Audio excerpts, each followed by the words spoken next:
Meus irmãos, vamos abrir a palavra de Deus para a nossa meditação em Apocalipse. Apocalipse capítulo 2. Nós temos as 7 cartas do Apocalipse, os irmãos estão lembrados, aquelas igrejas que estavam nas cidades da Ásia Menor. E eu vou ler a segunda carta, no capítulo 2, do versículo 8 ao versículo 11. Carta à igreja em Esmirna, cidade de Esmirna. Diz assim: ao anjo da igreja em Esmirna escreve: estas coisas diz o primeiro e o último, que esteve morto e tornou a viver. Conheço a tua tribulação, a tua pobreza, mas tu és rico, e a blasfêmia dos que a si mesmos se declaram judeus e não são, sendo antes sinagoga de Satanás. Não temas as coisas que tens de sofrer. Eis que o diabo está para lançar em prisão alguns dentre vós, para ser dispostos à prova, e tereis tribulação de 10 dias. Sê fiel até a morte, e dar-te-ei a coroa da vida. Quem tem ouvidos, ouça o que o Espírito diz às igrejas. O vencedor de nenhum modo sofrerá dano da segunda morte. Amém. Oremos. Ó Senhor Deus, Tu és o nosso El Shaddai, o Senhor Todo-Poderoso. Nós Te adoramos. E agora, Senhor, fala conosco através da Tua palavra. Eu creio que tens falado através das diversas partes deste culto. E chegou o momento, Pai, da meditação no Teu livro sagrado. Nós queremos ouvir a Tua voz. Nós queremos o mover do Teu Espírito no nosso coração. Atende-nos, em nome de Jesus. Amém. Conforme eu disse no início, sobre as 7 cartas que Jesus ordenou ao apóstolo João, que estava lá na ilha de Pátimos, ele ordenou que escrevesse e enviasse estas cartas às igrejas destas cidades. E nesta cidade de Esmirna, nós temos aqui esta carta curta, poucos versículos, mas com um conteúdo surpreendente. O Senhor Jesus Cristo declarou o seu conhecimento da tribulação daqueles cristãos que moravam em Esmirna.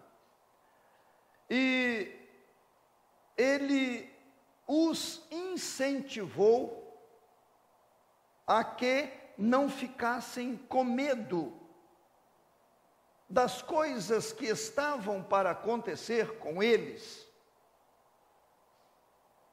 E deixou claro que o diabo haveria de lançar na prisão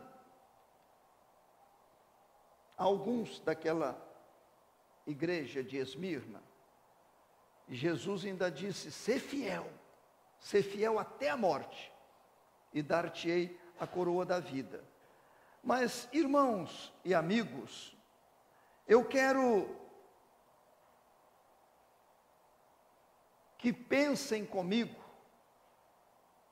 nestas palavras do versículo 9,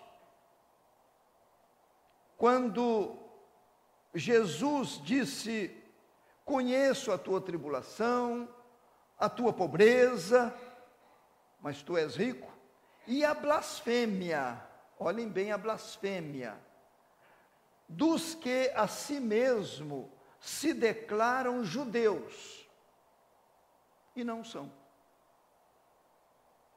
sendo antes sinagoga de Satanás.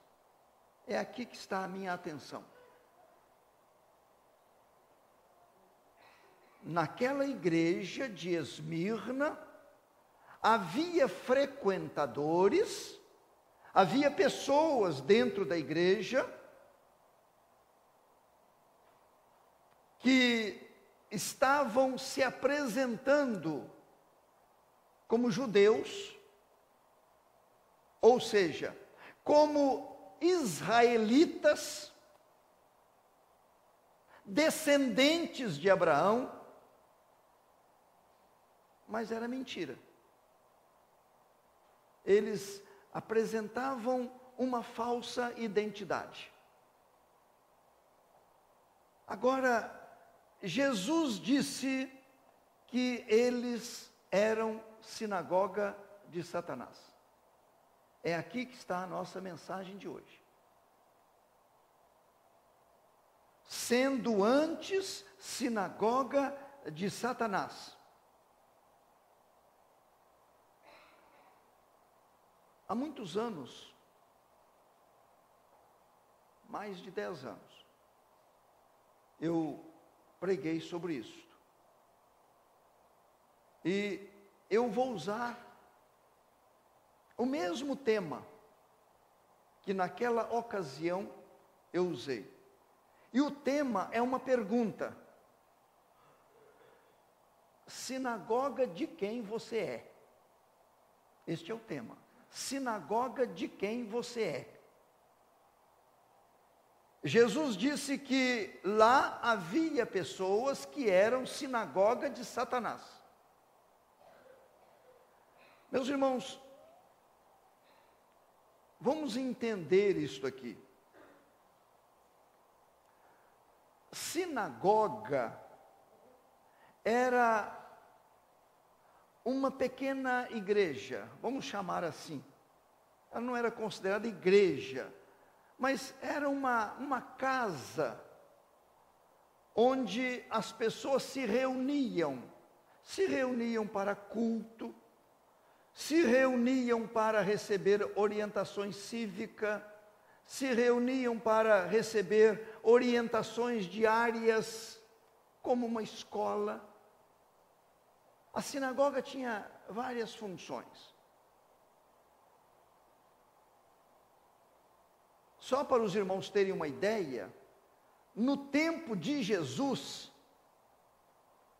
dizem os estudiosos que só em Jerusalém havia mais de 400 sinagogas. Só em Jerusalém.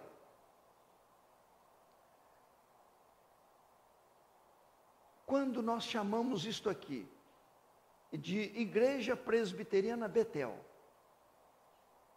nós estamos dizendo que esta é uma casa que abriga pessoas que formam então um grupo denominacional. Então, nós estamos sendo abrigados por esta casa. Sinagoga abrigava pessoas. Eu acho que fica mais claro para o nosso entendimento. Ela abrigava pessoas. Agora, Jesus usa esta expressão, que eles eram sinagoga de Satanás. Isto quer dizer que eles abrigavam em si a pessoa de Satanás. Eu acho que agora está ficando mais claro, né? Eles abrigavam. Satanás morava neles. Assim como na sinagoga, as pessoas se reuniam, entravam ali para os mais diversos fins. Como nós entramos aqui, este lugar nos abriga, nos protege. nos recebe para cultos, para estudos bíblicos, para louvores. Eu estou insistindo nisto para que entendamos que eles se apresentavam como judeus, como israelitas, e aí nós diríamos hoje numa linguagem bem atual, eles se apresentavam como cristãos, quando na verdade não o eram. Eles eram sinagoga, templo do maligno. Para mim, meus irmãos, isto aqui é forte demais. É forte demais mesmo. Abram comigo em Mateus, a título de ilustração, Mateus 12. Mateus capítulo 12.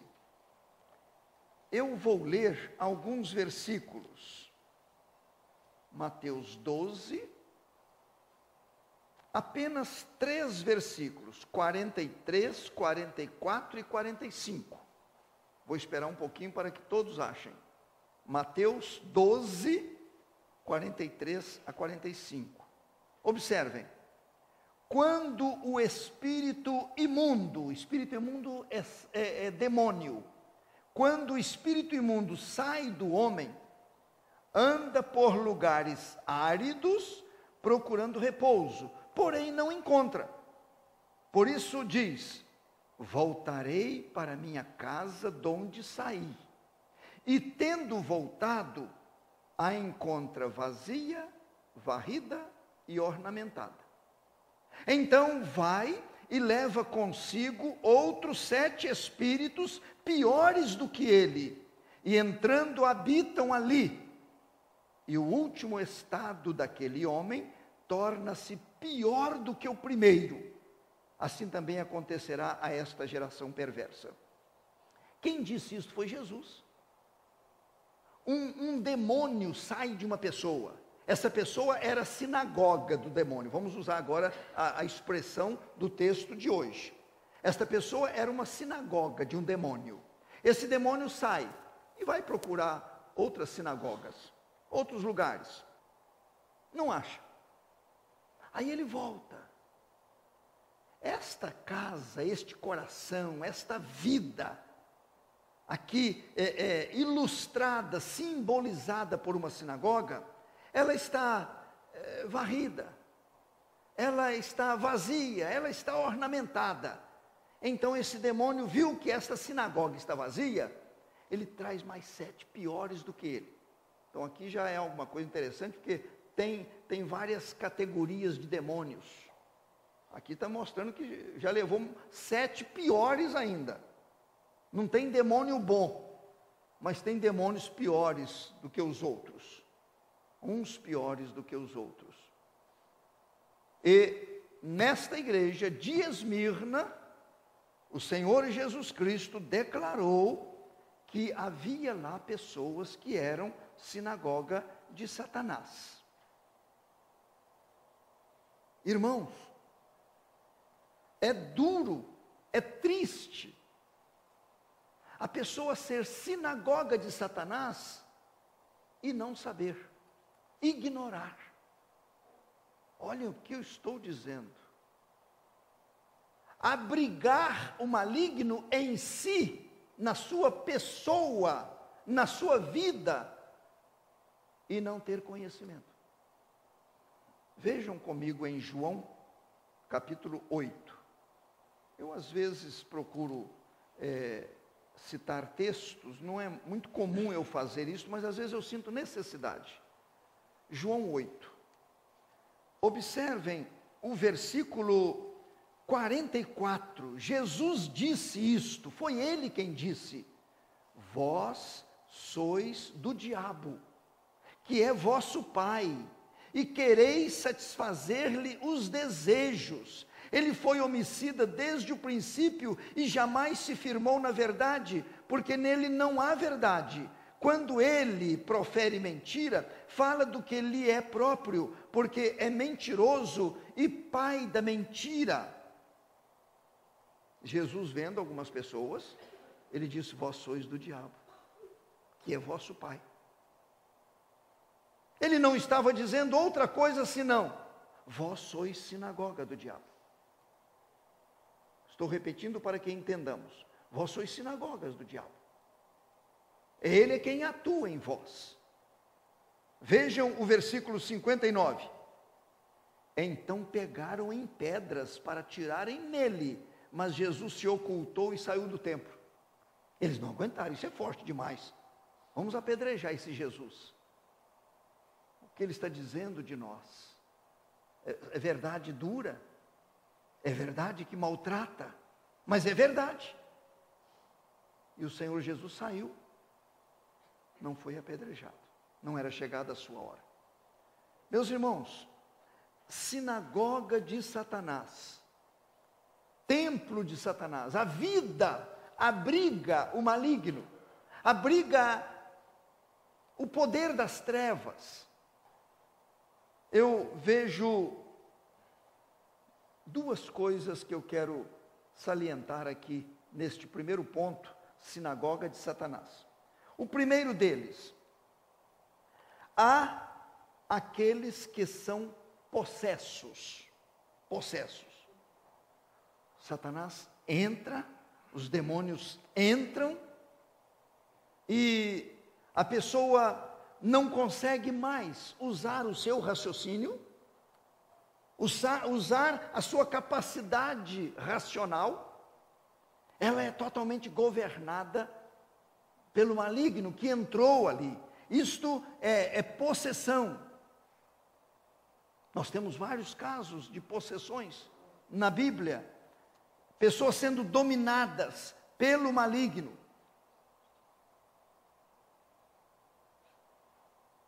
Há pessoas que são possessas e há pessoas que são possessíveis. Elas podem receber o diabo. Elas são possessíveis. Elas não estão possessas ainda. Mas na condição delas, correm o risco de se tornarem possessas. Isto é muito claro em várias passagens na Bíblia. Eu estou falando sobre sinagoga de Satanás. A primeira parte que eu estou vendo aqui é pessoas que sofrem de possessões demoníacas. Mas dentro deste assunto de sinagoga de Satanás, temos também aqueles que são moradas, eu vou chamar de discretas. Moradas discretas. Há aqueles que são moradas do maligno abertamente. A gente já sabe, são pessoas possessas, pessoas dominadas pelo maligno. Mas há aqueles que também são considerados sinagogas de Satanás, mas há alguma coisa muito discreta. Vivem uma vida aparentemente comum, que a maioria vive. São profissionais, são responsáveis, são homens e mulheres responsáveis, filhos, bons filhos. Mas são moradas discretas. O maligno atua, não como possessão, dominando, mas agindo com discrição. O maligno sabe ser discreto, agindo com discrição. Nós precisamos estar no estudo bíblico para eu tentar explicar melhor isso. Então, estas pessoas, o Senhor Jesus Cristo disse: pelos frutos se conhece a árvore. Se eu tenho fulano de tal, fulana de tal, se eu tenho alguém, eu conheço alguém que não se compromete com as alturas, não se compromete com a Bíblia Sagrada, não apresentam uma identidade real de cristão, então eu posso dizer que a Deus não pertence, e não existe neutralidade. Se não pertence a Deus, pertence ao maligno. Isto eu não tenho dúvida. Não existe um terceiro. Só há dois. Só há luz e trevas. Só há céu e inferno. Só há o poder de Deus e o poder das trevas, o poder demoníaco, diabólico. Então é sempre o par. Nós não podemos apresentar um terceiro. Então, estes são moradas discretas. Nós vamos conhecer essas moradas discretas de Satanás pelo linguajar. Aquilo que sai, a Bíblia diz, o Senhor Jesus foi quem afirmou, a boca fala do que o coração está cheio. Se a pessoa só fala coisas impróprias, coisas inaproveitáveis, coisas nocivas, os assuntos são tolos, as conversas são indecentes, eu vou dizer que é uma morada do maligno, sim, ainda que seja discreta. Resumindo, todo e qualquer que é considerado como sinagoga de Satanás é um perdido, é uma perdida. Está sem salvação. Pronto, já fechamos o assunto. Não estamos falando de igreja, não estamos falando de religião, não estamos falando de padre, não estamos falando de pastor, estamos falando do príncipe das trevas, o príncipe deste mundo, aquele que se apossou deste mundo. Isto é claro na Bíblia. O Senhor Jesus Cristo falou que o diabo é o príncipe deste mundo. É por isso que há toda sorte de confusão. Sinagoga de Satanás. A meditação só tem duas partes. A primeira é essa, sinagoga de Satanás. Mas agora a segunda, sinagoga do Espírito Santo. O tema é, sinagoga de quem você é? Sinagoga de Satanás, nós já entendemos mais ou menos o que significa. Agora, sinagoga do Espírito Santo. Alguém pode perguntar, pastor, onde é que o senhor encontra na Bíblia isto? Eu falo, não tem. Eu estou pregando uma coisa que esses vocábulos não são bíblicos. Mas eu estou pregando com toda certeza de que a verdade está nas Escrituras, a este respeito. Fala de sinagoga de Satanás. Mas se sinagoga é um lugar onde as pessoas são abrigadas, e Jesus falou que aquelas pessoas que estavam naquela igreja, elas estavam abrigando Satanás, agora eu já sei que existe a pessoa do Espírito Santo, que a Bíblia nos informa que é o Deus que veio como o igual a Cristo, o igual ao Pai, é o Paráclito.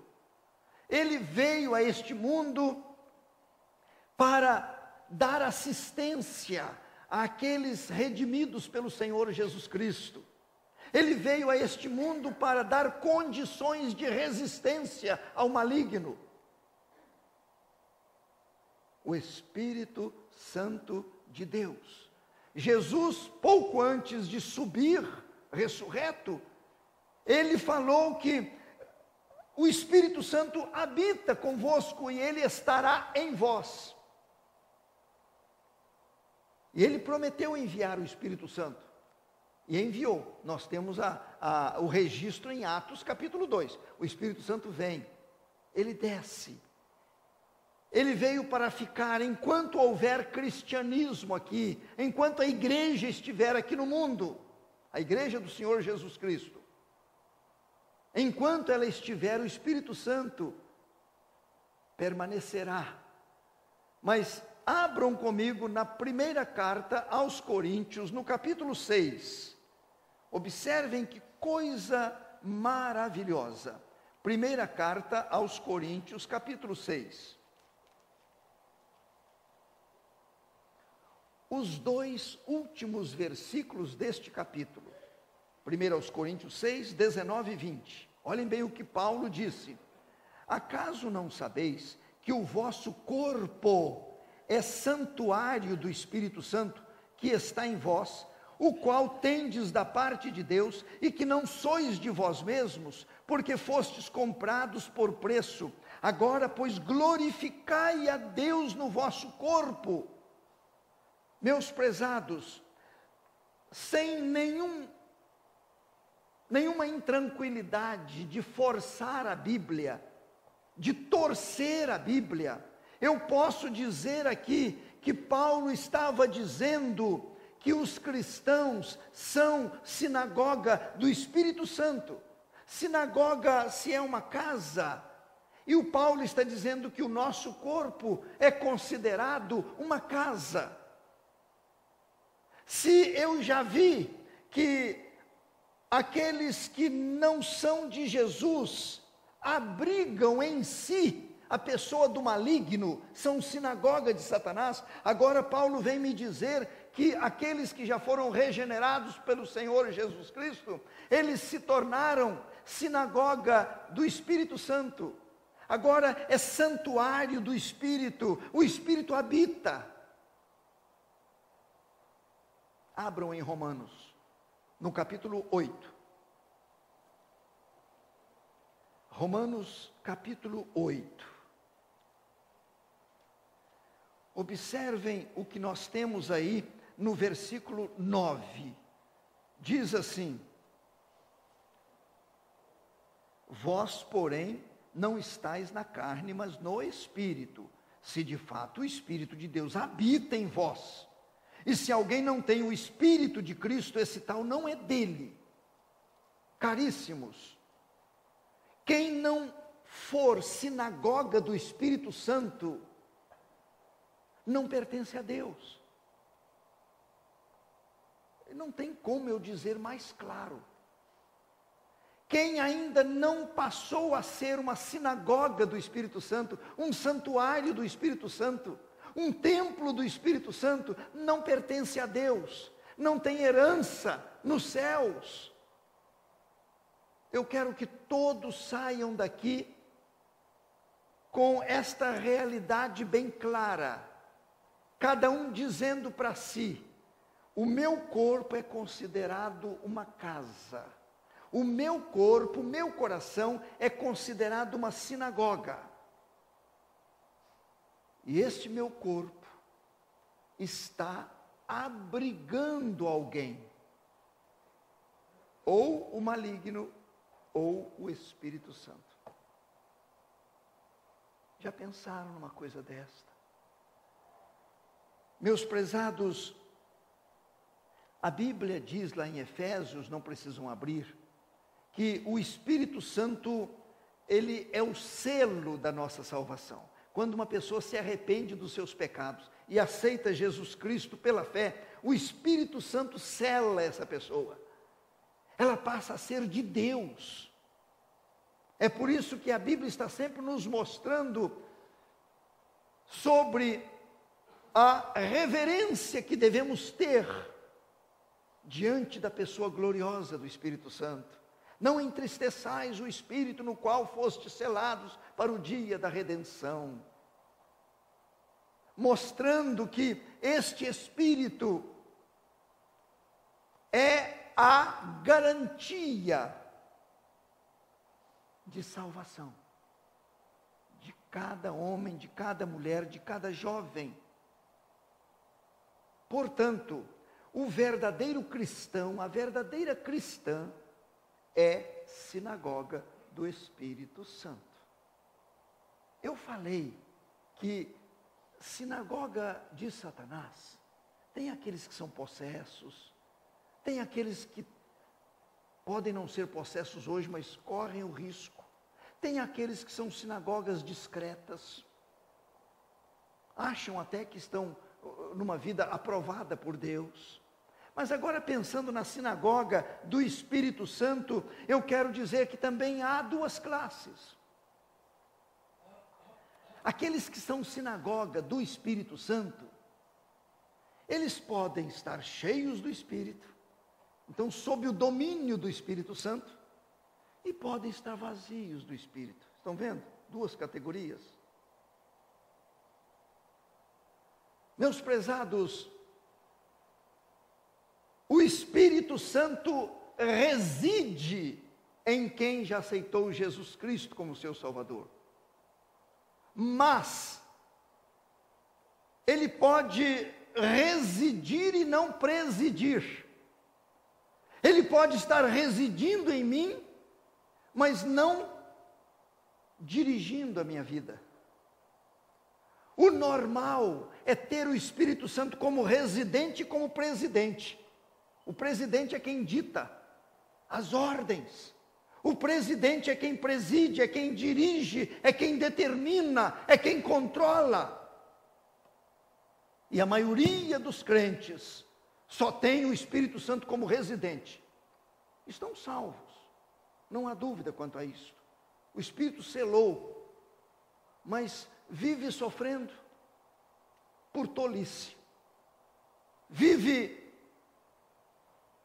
apanhando do maligno e apanhando do mundo, apanhando da sua natureza carnal, por não deixar o Espírito Santo assumir a direção, presidir a sua vida.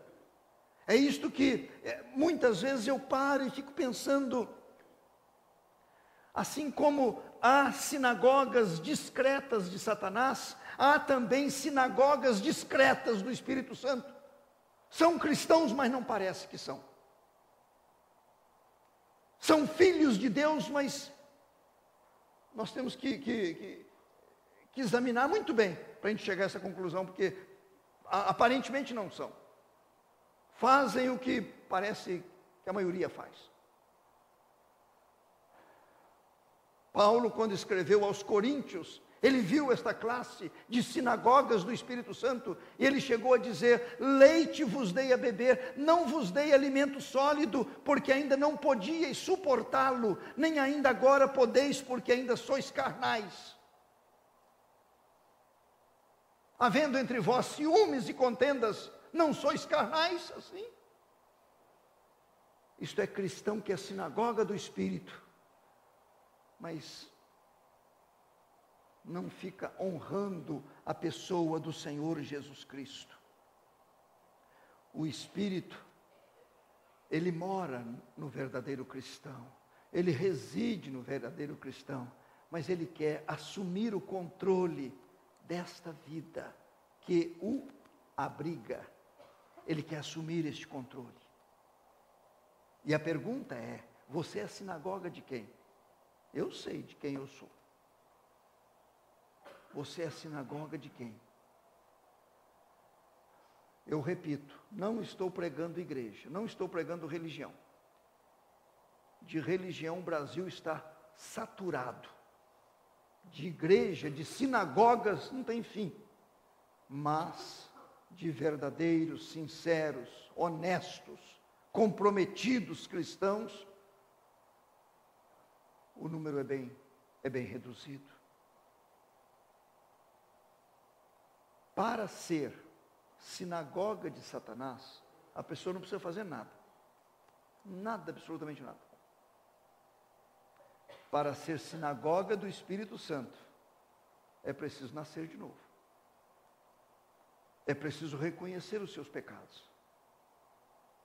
É preciso ver em Cristo o Salvador, o Redentor. E com arrependimento receber este Jesus. Aí sim, aí se torna a sinagoga do Espírito Santo. Aí a vida é outra. Tudo é diferente. A gente passa a olhar com olhos diferentes. Não é que a pessoa se torna impecável, não. Isso, infelizmente, aqui no mundo não vamos chegar a este ponto. Lamentavelmente. Mas passa a ser um pecador salvo, uma pecadora salva. Uma pessoa verdadeiramente dos céus. Um forasteiro neste mundo. Um cidadão e uma cidadã com os seus nomes registrados no livro da vida do Cordeiro. Você é sinagoga de um dos dois. Não existe neutralidade. Pode existir até discrição. Mas a realidade é esta. E não sou eu quem está dizendo, é Jesus. Quando ele disse, vós sois do diabo. Vós sois do diabo. Que Deus possa nos fazer entender isto. E que tenhamos o discernimento, através da Bíblia, sobre sinagoga de quem nós somos.